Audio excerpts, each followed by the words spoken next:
Welcome to Why Walking Matters, the Science Explained. I'm your host, Tatiana.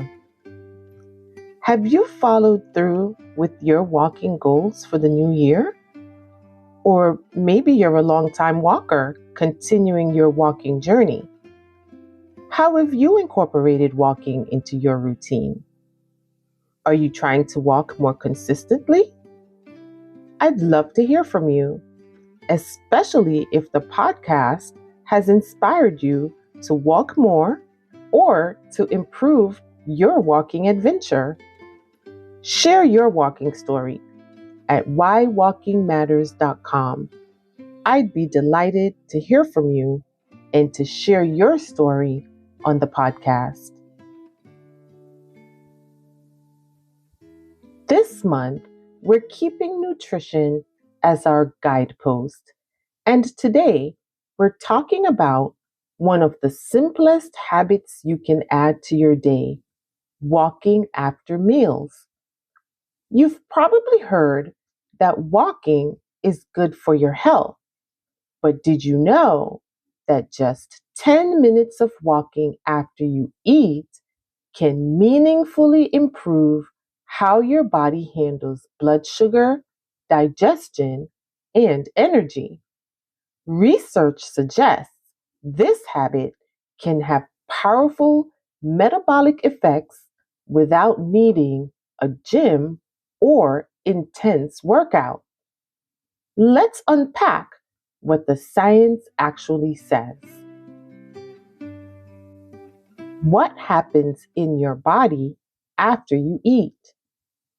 After you eat, especially carbohydrate-rich foods, your blood sugar naturally rises as your body breaks down food into glucose.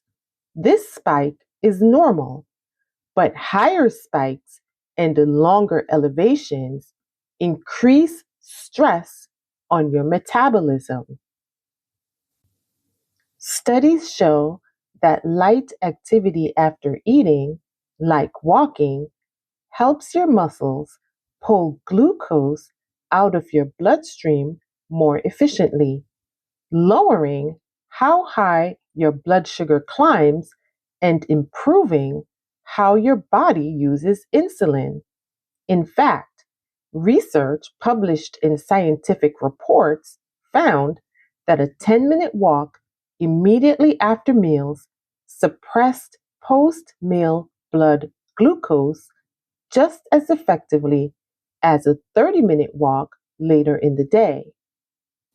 The study, Positive Impact of a 10-minute Walk Immediately After Glucose Intake on Postprandial Glucose Levels, published July 2nd, 2025, by Kato Hashimoto, Kento Dora, Yoshino Murakami, Teppei Matsumura, Wayan Yuki, Su Yang, and Takeshi Hashimoto, describes this in the abstract. We aimed to compare the effect of a 10-minute walk immediately after glucose ingestion on glycemic control to that of a 30-minute walk, 30 minutes post-ingestion, in a randomized crossover counterbalanced trial with three conditions, the control, 10-minute walk, and 30-minute walk. 12 healthy young adults, 6 females, walks at a comfortable speed during the walking conditions. Control condition equals rest. After glucose ingestion, 75 grams. The walking conditions yielded significantly lower 2-hour glucose areas under the curve and mean blood glucose levels than did the control condition. The 10-minute walk condition resulted in a significantly lower peak glucose level than the control condition did, despite no significant difference between the 30-minute walk conditions. A brief 10-minute walk immediately after a meal appears to be an effective and feasible approach for the management of hyperglycemia. Health systems like the Cleveland Clinic also note that even 2 to 5 minutes of walking after eating begins to lower blood glucose and helps stabilize insulin levels.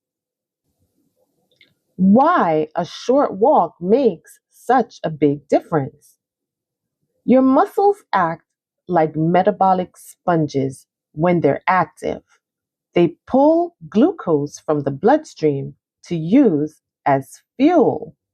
Light walking doesn't need to be intense, it just needs to move muscle. For people with type 2 diabetes, studies found post meal walking blunted blood sugar increases more effectively than walking before a meal and significantly improved glucose levels after dinner. Even mainstream health media and experts like Healthline highlight that light walking after eating can help prevent excessive blood sugar spikes, not only in people with diabetes, but in people without it too. So, how long and how fast should you walk after eating? Science suggests 10 minutes is enough to make a measurable difference. A gentle to brisk pace, the kind of pace where you can talk comfortably, is ideal, and walking within 30 minutes of finishing a meal seems to offer the greatest benefit.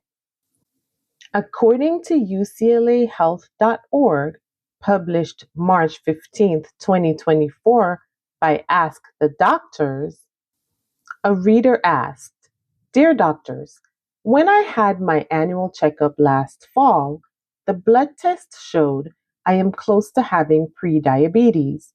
My doctor said I need to change my diet and get more exercise. I recently read that taking a walk right after eating helps lower blood sugar. Do you know if that's true?" Dear reader, blood sugar control is crucial to maintaining good health. Over time, high blood sugar levels can lead to a wide range of serious health problems. These include damage to the nerves, heart, kidneys, eyes, and the large and small blood vessels. Prediabetes means that blood sugar levels are elevated beyond the normal range, but are not yet high enough to qualify as type 2 diabetes. However, someone with prediabetes is at increased risk of developing type 2 diabetes. Having type 2 diabetes raises your chances of developing heart, eye, or kidney disease and having foot problems. It also increases risk of a heart attack or stroke. The good news is that, as your doctor has advised, a healthy diet and regular exercise can reverse prediabetes. That begins with limiting sugar and other simple carbs and avoiding highly processed foods. At the same time, you want to incorporate 25 to 30 grams of fiber per day, preferably from vegetables, fruit, leafy greens, and whole grains. Exercise is also important. When muscles are active, two things occur. They increase their demand for glucose dissolved in the blood. They also become more sensitive to the effects of insulin, the hormone that helps move glucose from the blood and into the muscles to be used as energy. When it comes to exercise, a group of researchers recently uncovered surprising news. They selected 7 studies that looked at how sitting, standing, and walking affect the body. In 5 of the studies, the participants had normal blood sugar. In 2, they had either prediabetes or type 2 diabetes. Among the metrics the researchers examined were changes in blood levels of glucose and insulin. The data showed that even a 5-minute walk after eating a meal had a measurable effect on moderating blood sugar levels. The beneficial effect of walking was observed during a 60 to 90-minute window following the meal. For people who took a walk during that time, changes to blood sugar were not only less extreme, but also occurred more gradually. That's important because sudden blood sugar spikes and drops can raise cardiovascular risk and are believed to play a role in developing type 2 diabetes. This positive effect on blood sugar occurred in all the participants who took a post meal walk, regardless of their diabetes status. Standing after eating also had a beneficial effect, but it was far more modest. You are fortunate that your annual physical provided a warning about your type 2 diabetes risk. Prediabetes is a silent condition, which means it produces no symptoms. It is important that you follow through with changes to diet and increased exercise. And as research suggests, even short walks after eating can help improve blood sugar control. So, listeners, we see that this isn't about intense exercise, it's about purposeful movement after you eat. Walking helps more than you think. Walking after meals doesn't just affect blood sugar, it helps with digestion too. Health experts and nutrition sites point out that walking stimulates your stomach and intestines, encouraging food to move through the digestive tract more efficiently and reducing the heaviness or bloated feeling that can follow larger meals. From a study published in the National Library of Medicine entitled Physical Exercise as a Therapeutic Approach in Gastrointestinal Diseases, indicated the following summary recommendations of physical exercise in GI dysfunctions. Based on the literature discussion, physical exercise can benefit various gastrointestinal diseases with appropriate intensity and modality. In patients with IBD, including Crohn's disease and ulcerative colitis, walking or light to moderate running, 60% of maximum heart rate 3 times per week for 10 weeks, improves the quality of life without exacerbating inflammation, while moderate intensity aerobic and resistance training can help reduce inflammatory markers. For individuals with IBS, moderate aerobic activities such as walking, light running, and swimming aid in reducing abdominal pain and improving intestinal motility, whereas high intensity exercise may worsen symptoms. In GERD, low to moderate intensity exercises such as walking, light weight training, and yoga support weight management and diaphragm strengthening, while high impact exercises and those performed right after meals should be avoided. In colorectal cancer, both prevention and post treatment, regular aerobic exercise and moderate resistance training reduce inflammatory markers and the risk of recurrence. Adjusting exercise intensity and frequency to maximize benefits without worsening gastrointestinal symptoms is essential in all these conditions. So, listeners, a short walk might reduce discomfort and help your body process food more effectively. Now, let's connect this to last week's topic, weight loss.